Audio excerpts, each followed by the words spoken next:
We're going to jump right into the beta for the Forgotten Blade. So with this, we're in the Mage starting demo.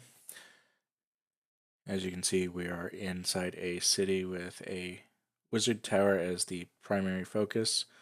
There's a basic HUD with health and power. At this time, when you're starting off, you start with no power, and you're starting outside one house and navigating your way through the city.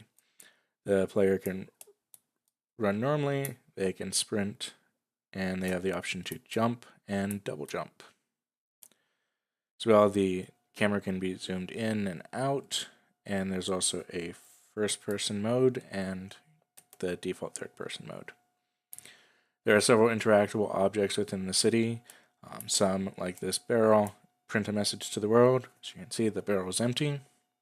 Others, such as these power orbs floating here in space, you interact, you absorb it, gaining power, and it's written to the journal.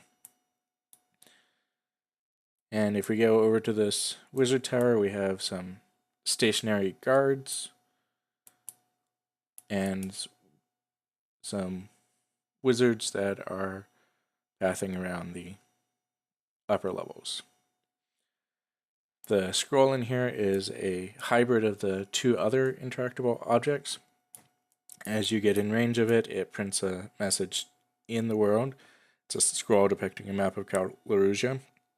However, as you leave, you actually pick it up, and it is placed in the bag as indicated by the journal.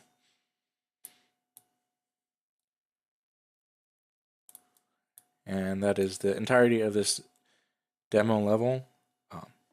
I have it set up right now to use logo time. However, it could be modified in the case of multiplayer to use UTC time for the journal so that timestamps can be synchronized regardless of the player's time zone, which could be beneficial.